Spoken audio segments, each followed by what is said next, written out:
Prescient, Mm-hmm. Sushilicious, I'm just going to call him Sushi, goddammit. Yep, I did The the same. Green Zerg spawning on the left side, and on the right we do have. Chronicler. You had to prepare yourself for that. Yes, I was reading the name. I don't want to mess this up, and I think I said it decently. So You said it absolutely there we correctly, go. man. It's gonna be the Blue Terran against the Green Zerg, and yeah, I mean that's actually a really interesting matchup, and especially on this map because there's such a big point in the middle where a Terran can fortify it. I think this is a really good map for Mac. What do you think? Hmm. Hmm. I think, yeah, basically most of the maps where you can defend your third base with tanks on the high ground behind the base are good for mech, I'd say, because you can do a huge three base timing. You can hold on to your three bases rather easily. But that being said, you can only defend this way on this map versus melee units. You can't defend versus swarm hosts in this way. You can't defend versus hydras in this way, because the tanks don't have that kind of a reach. Nope, they don't. But if you make two planetaries in the middle, and you take all the bases Oh, that's behind it, and you start dropping like crazy, that is true. this is a really good map. Late game, this map is crazy good for drops and just poking in. Because if they go ultra, they'll be either engaging a planetary, which will take some time, and you can kill like their Yeah. main base in that time. There's a lot of chokes in this map throughout the middle, like everywhere. Even like the pathway to the top bases between the two high ground areas, basically between the base and the cliff thingy Yep. there. That's so narrow. Oh, But at the same time, I mean, if you go bio on this map, you as a Zerg, you can get a lot of good fungals and banding hits off. yeah. Now one of the things a lot of people don't do is grab the top's watchtower, the Salnaga tower. Yeah, I know. As a Zerg, it's really good to take that one because you can usually see dropships flying over with that one. And if you place some overlords at the bottom side behind the bottom Salnaga tower, you can see anything coming your way because you can basically split the True. map in two. That's one of the things you can really do to defend against it because if you see something coming, you can put some units there and never ever pull all of your army on this map because that's really bad. But I actually like this map from the hot map pool. I have to say, I chose this one often, and yeah, it's really cool. And in the TVZ matchup right now, you see a lot of mines, and you can burrow them everywhere as well here, so that's great. Yeah, that is true. Hmm. This map, I think we can summarize. This map is like whoever can use the airspace available and the chokes available best to his advantage will most probably win Yep. any engagement, because the potential for dropping on this map due to the fact that the airspace between there's a lot of dead airspace between those two bases, and the chokes being every freaking where on this map, it's just designed this way. Just trying to think of other maps that were in the Blizzard map pools before that were similar in this regard. I don't know. I mean the no, I don't think there was a map like this before, to be honest.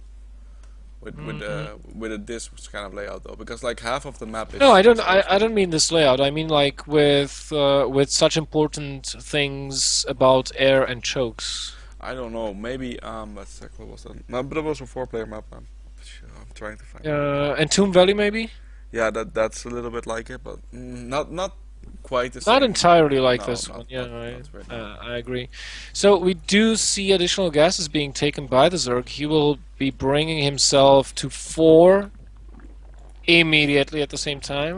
I I love. can't imagine this would be for anything else but very quick mutas or 2-base swarm host. Yep, and I already like the creep spread going on. He's definitely gonna try to do something there because he's got two queens, dedicated poopers.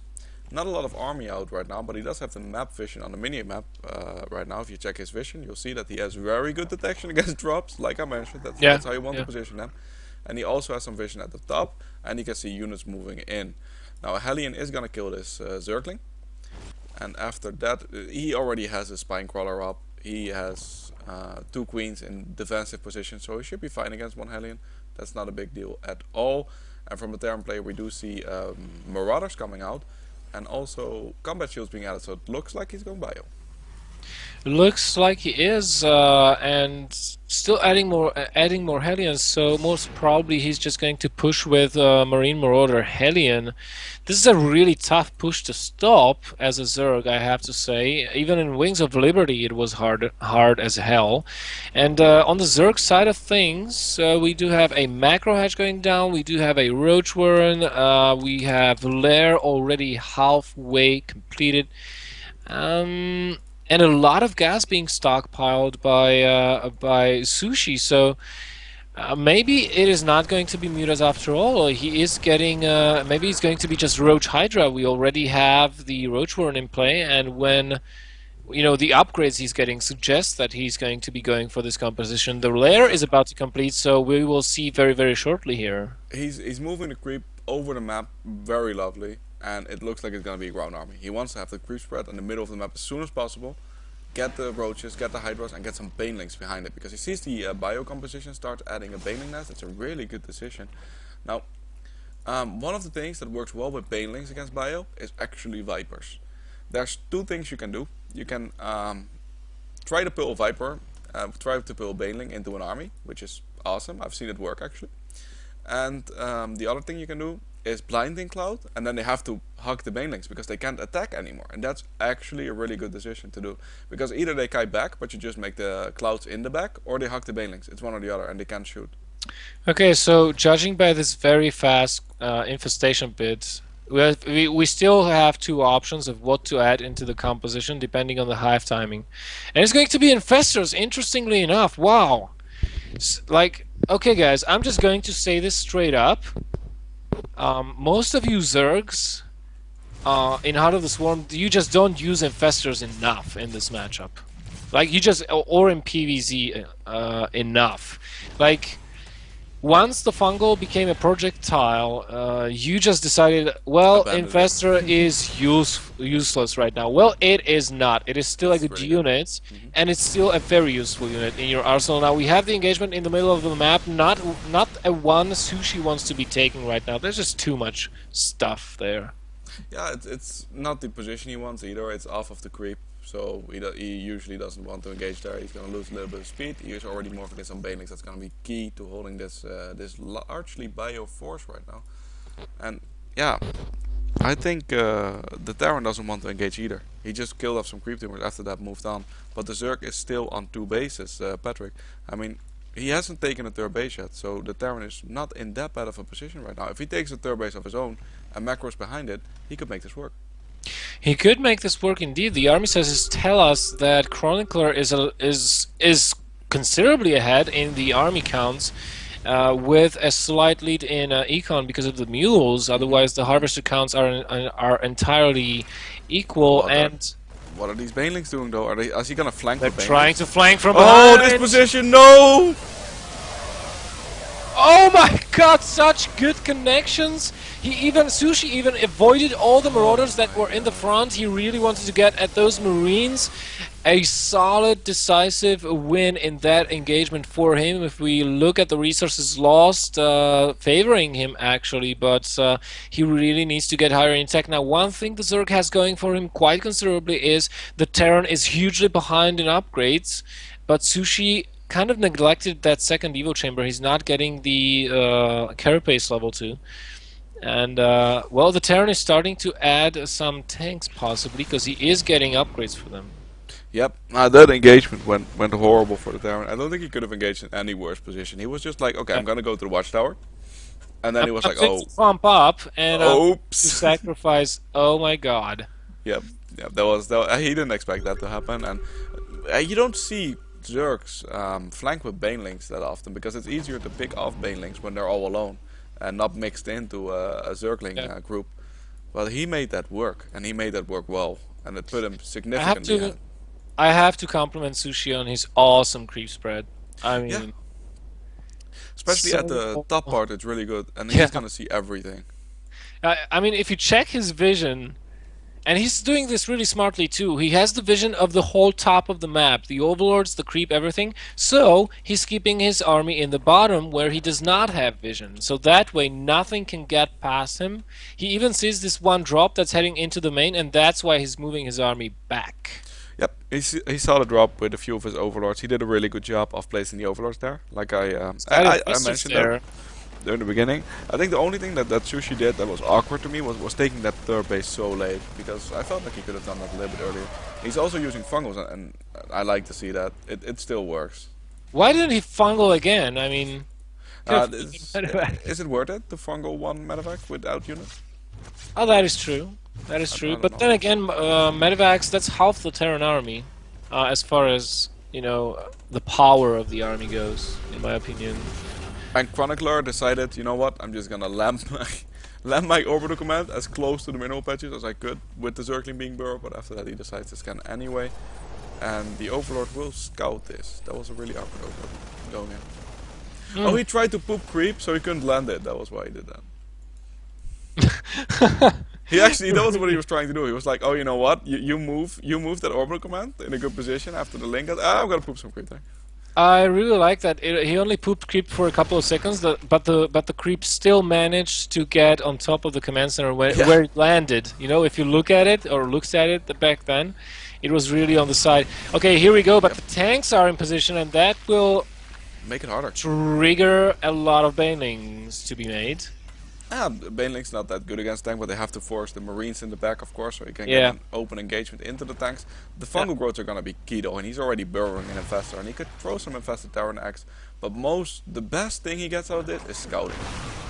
Yeah, he does. Now he forces the tanks to make some friendly fire. Oh no, but the engagement is not going very well for Sushi. All the banelings have been killed by the tanks.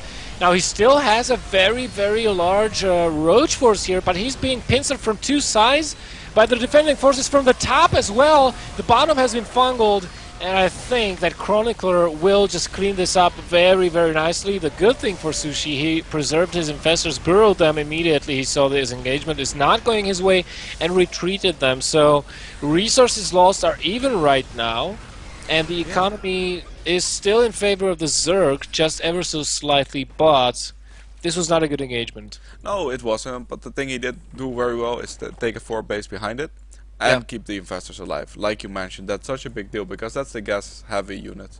You want to keep the gas heavy units alive. It looked like he's, even though he's making infestors, he's gonna mix it up a little bit with ultras, but he's also getting a spire though. So I'm not sure what he's gonna be going for. I would assume he's going for ultras because he's got the melee upgrades already. But it could also be Brutal since he's making a spire, because why else would he make that? He Or only Vipers. he only has +1 upgrade on the melee side. We do have a 7 Fester hit squad moving up to the top. They could have been killed if Chronicler was paying attention. He could have scanned right there. You can actually see a slight movement, a slight glitch on the map when infestors burrowed move past. I wonder if they're going to try to kill this command center. I don't think they... No, they're probably going to wait until the SCVs get transferred there, maybe? No, they're going to... Okay, they're going to hit the third base when the army is no longer there. Okay. You see, this is the advantage you have as a Zerg. He knows exactly where the army is, so he knows, hey, I can do this safely. Yep, now we do see that the infestors did manage to force a liftoff on the command center right there. Killed a lot of SCVs in the process as well. And I think they escaped all with their lives in the middle of the map. Yep, Yes, they did. There are still 7 of them. Now we just had 4 ultras popping from the eggs, and well, ultra infesterling baneling. This doesn't look like Heart of the Swarm No, lot, but there's some Vipers. This is what I was waiting for, the Vipers, exactly. Yep, that's why he made the Spire. I realized that later. Was a little bit of a misread for me, but yeah, of course you want to get some Vipers to deny that vision from the siege tanks. Now the Terran is, however, gonna move out before the Vipers have that much energy there. Oh my god, blinding clouds and fungals are going to be so key here, but Sushi needs to go from the top side because these spine crawlers will just get into his way. Even SCVs being pulled off with this army, and he's gonna have enough for blinding cloud now. He's sucking up the energy on the hatchery. And this is gonna be the huge engagement. Banelings, fungal, rolling in and some blinding clouds going off, but not on the siege tanks, Another however. blinding clouds forcing the army to be on the move constantly. Banelings annihilating everything. The tanks go down. And Chronicler says, GG, well played.